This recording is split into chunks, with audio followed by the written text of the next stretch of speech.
Husband of 10 years had a 3-year affair. I forgave him, he did it again. I'm terrified of living without him. Tell me I'm gonna be okay. I don't know why I forgave him the first time.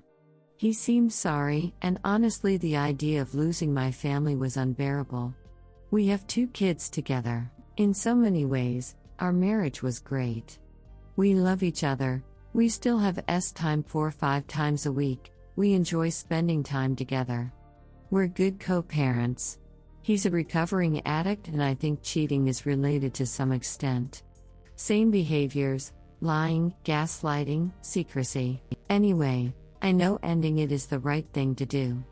I deserve so much better. I know it. Here's the thing though. I don't know how to live alone. I think I've become emotionally codependent. I can't fall asleep without him rubbing my back. I can't stand the idea of having no one to talk to throughout the day. And the ducked up part is that I still love him, or maybe I love his potential. I don't know, but I'm terrified, and I need help. I need someone to tell me that I'm gonna be okay. I can't sleep at night, I can't eat. I just cry. I feel like a terrible mother at the moment. I don't have family or friends. How do I get through it? How? I'm financially stable, so that's not an issue at least. Update: my husband used Google Docs for 3 years to communicate with his AP. They had a shared Google Docs where they talk and make plans daily. Simple but effective. I read it all. The virtual SX. The illies, the secret meetings. I had my soon-to-be ex-husband's password, and I occasionally would snoop to ease my mind. But, in 3 years, I never thought to check Google Docs. Update: I thought I'd crumble without him, but I feel relief. I found out last August that my husband of 10 years had been having a 3-year affair. He was using Google Docs to communicate with her. I forgave him, and we tried to build trust back up, but I knew in my heart he was still in love with her. A few days ago, I caught him sending her cookies for her birthday, and then he met up with her in the middle of the night. Our marriage wasn't bad, or so I thought. He had such an easy life. I'm the breadwinner, and also mostly take care of our kids. But we had a great time life and enjoyed spending time together. What else did he want? We decided to divorce a few days ago, when I found out. I was absolutely terrified. I had spent so many nights thinking about how horrible it would be if we divorced, since last August. I couldn't sleep because of the intrusive thoughts. I couldn't eat. I posted on our infidelity 2 days ago, completely hopeless. Just 2 days ago. Last night, instead of a back rub and good night, my soon-to-be ex-husband got mad at me for not letting him know how I found out he was still seeing her.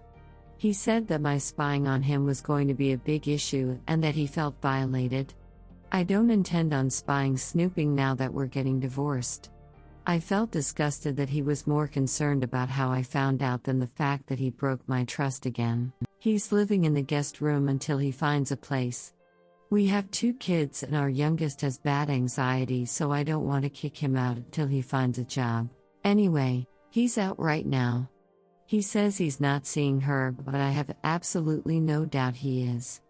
For some reason, I'm not crying. I don't like it, but I feel numb. Almost relieved.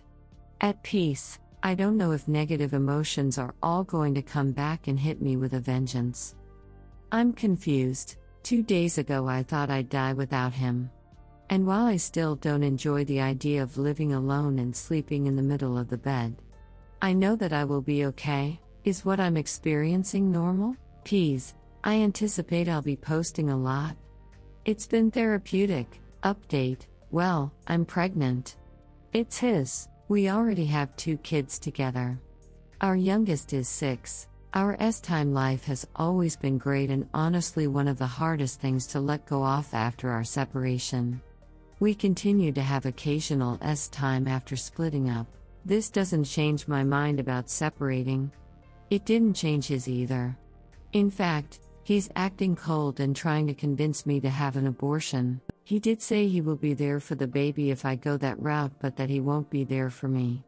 Pregnancies have always been hard on me health-wise, 'Cause I'm a petite skinny lady. I know this was a big mistake, and obviously the situation isn't ideal, but I can't get myself to get an abortion.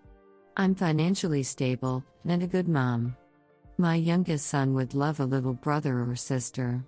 His big brother is severely disabled, and it's been hard on him to not have that sweet sibling relationship. Anyway, I'm just rambling. Don't be dumb like me. Story 2. I don't understand why he didn't tell me. My husband and I have been together for 25 years. Since we were kids, literally. We have 3 children, 20, 15 and 8. Long story short, after third child I have severe PPD. But we didn't know it at the time. I was hard to live with, I can acknowledge that. I was depressed, gained weight, nasty, and we overall had a dead bedroom. I finally realized something was wrong and got help. Once I started feeling better, I almost felt like I came out of a haze. I was so happy and back to me, but quickly realized my husband was not himself. My first thought was, what have I done? For 5-6 years I frantically tried to fix our relationship. I cried, tried to talk to him, etc. We now had a dead bedroom, but because of him. He always had every excuse in the book as to why he acted the way he did. This past year things seemed to really turn around for us, they seemed to be getting better. One night I was about to take a bath and he left his Galaxy watch in the bathroom. I started looking through it, which I never do. I found texts of him telling some girl, very young girl, he missed her and wanted to cuddle with her. I was heartbroken. He says he's been unhappy for a long time. Which I believe, he's acted like it. I guess I just don't understand why he didn't tell me. Why cheat? I asked him 10,000 times if he wanted to separate. I am just heartbroken. Story 3. Ex has lost his mind. Together since we were teens. Have 3 children. He cheated with a much younger girl at work. I caught him. He said he was unhappy and wanted out. I bought a home and left. He says wanting to split has nothing to do with AP. I told him I would like to keep contact to bare minimum. I am heartbroken. He says, you are one of my best friends. After all these years together, I really hoped we could be friends. Like, WTF is wrong with you? Best friends don't lie and manipulate. Best friends don't cheat. It is mind-blowing to me. I have told him we either go to therapy and work on this, or we don't and have NC. There is no in between. He made his choice and it's not me. For reference, I don't think it's because he cares what anyone else thinks. He cut almost all of his family and friends out years ago. He's definitely been struggling with some sort of depression, midlife crisis. Update: how do they pretend to be so in love with you whilst actively betraying you? The last few days have been extremely rough. D-Day was only 6 days ago, and from my post history, you can probably tell I was really worried about having a child with my WS. I know this is controversial, but I ended up going through with the abortion. I told my WS I miscarried yesterday, and that was why I was avoiding speaking to him. He was devastated and insisted on cutting the trip short, so he should be home tomorrow. I'm not looking forward to it, but he wouldn't take no for an answer. I can't really talk to anyone in real life about the affair yet because everyone I know loves my WS, and I don't really trust anyone anymore. I was going to start journaling to get it all out, but I'm scared my WS will read it. After I told him the news, he was being so nice to me. He kept apologizing for not being home and making big promises about how we'd have a family one day and listing all of the things he was going to do for me when he gets home. He kept telling me how much he loved me and how I didn't deserve this and how he felt desperate to do something to fix it. And then, this morning he had a gift basket delivered to me and I lost control. I haven't cried that hard since my grandfather died. I thought I could do this and be emotionless, but God, does it hurt. I can't believe he did this to me. I'm just sitting here wondering, how do they pretend to be so in love with you whilst actively betraying you? What kind of person does that? Redditors' reactions. Redditor 1, sorry op. Few will understand the position he put you through, and I know you didn't have any easy decisions to make. But I'll answer your question about how they do it. Cheaters don't love you. They love what you do for them. They love how you make them feel. They love the attention and satisfaction of living by different rules. They love the control. They love living their lives to the fullest while depriving you of yours. They have no empathy, they only feel sorry for themselves. You will mistaken their words and actions as something human, but don't confuse your desire to anthropomorphize them as decent humans. They are not and will unlikely to be one. I suspect that you know what you need to do. Do it in a way that benefits you. You owe him nothing. You will do better and build a family with better. Redditor 2, to directly answer your question, someone who can lie like this is a narcissist. In his mind, it's all about him. He has a loyal, faithful wife with whom he can have children and a family. He has a side chick to have fun with. He only loves himself. He will only be selfless if it's to his advantage. I'm most concerned about your confrontation tomorrow. You need someone to be with you to confront him.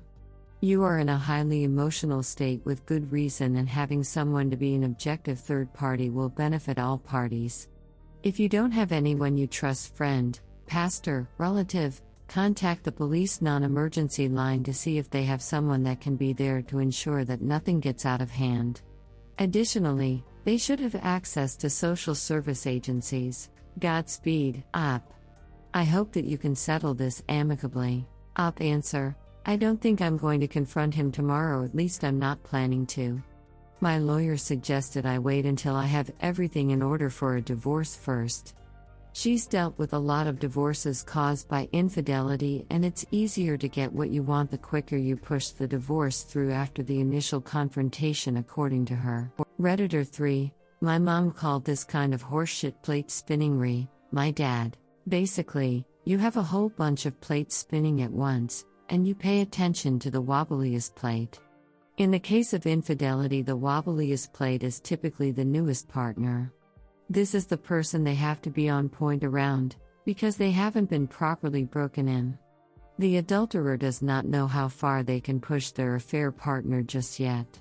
Whereas with a spouse, the mask has typically slipped a lot. They have a pretty good idea just how far they can go with you and how far they can push your boundaries, and it isn't as much fun to play with you as it is the shiny new S-time object. However, something has happened in your life, the miscarriage, from their POV, and your plate is now the wobbliest. You might fall and break, and they need you because you are the safe backup they can be themselves or somewhat close to themselves around. If they are not attentive and loving, you might begin to really question them, and uncover what they assume is still secret. Plus now you have this great grand drama they can wallow in. So they need to rush in with love bombs and drama and save you from yourself. A fun bonus for them is they can buy even more of your loyalty now. They stayed with you throughout your miscarriage. They were your support and your rock. They pretended to put themselves second to you. How can you leave them now? By walking out the front door. You deserve better than this. I am sorry you are here. But here is objectively better than where you were. Yes, it felt better, but better was a lie. The truth is your way out to better things. Roll your wobbly plate right on out the door.